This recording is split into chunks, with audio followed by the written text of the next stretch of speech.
Bonjour à toutes et tous, je suis Claire Hart, déléguée au rayonnement international et à la coopération européenne à la métropole de Montpellier.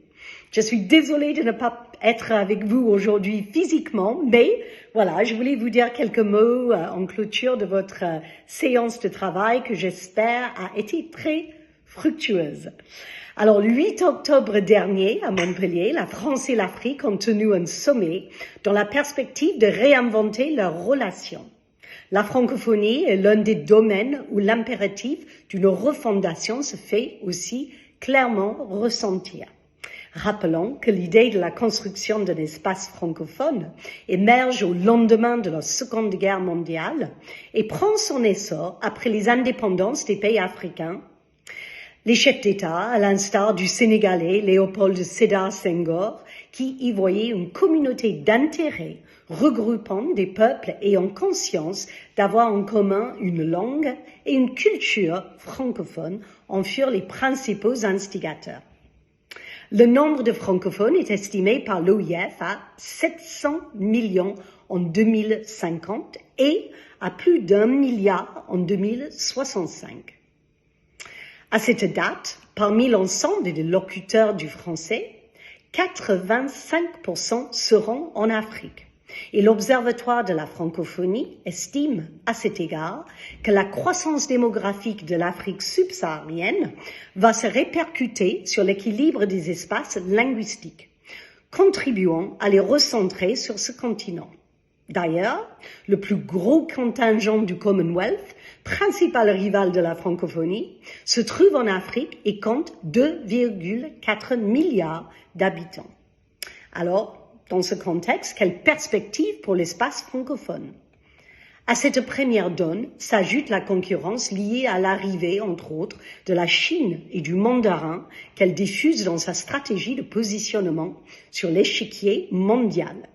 Le continent africain constitue une terre de prédilection pour cette extension qui se met déjà en place via des politiques culturelles très offensives.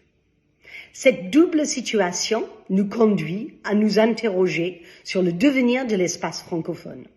Que signifient les valeurs de démocratie promues par la francophonie si elles ne s'accompagnent pas d'accès à l'eau potable, aux soins, à l'éducation de qualité? En un mot, au progrès politique, économique et social.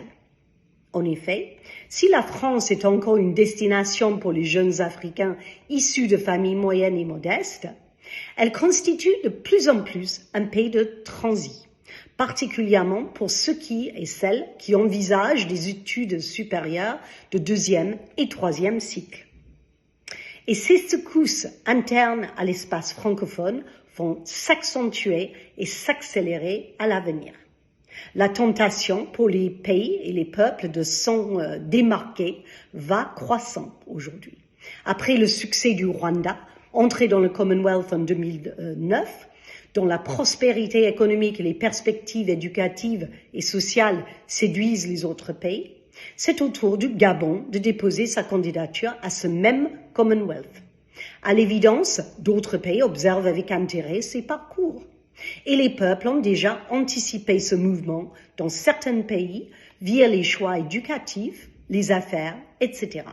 Et le mandarin a été introduit dans les programmes scolaires de certains pays, l'Afrique du Sud, Kenya, Mozambique, et l'apprentissage de cette langue devient un passeport recherché qui permet de prétendre à une bourse d'études en Chine ou encore d'accéder à un emploi dans les entreprises chinoises installées en Afrique. De la même façon, les écoles bilingues ou exclusivement anglophones fleurissent dans ces pays. Pourtant, les reconfigurations actuelles du monde peuvent offrir à la francophonie des perspectives de repositionnement intéressantes.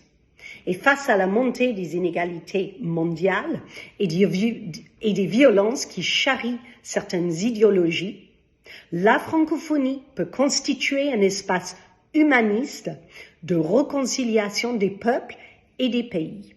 Pour ce faire, elle doit se repenser en profondeur et devenir d'une part un véritable espace commun d'intérêt partagée et d'autre part, un espace de prospérité économique et de progrès social commun.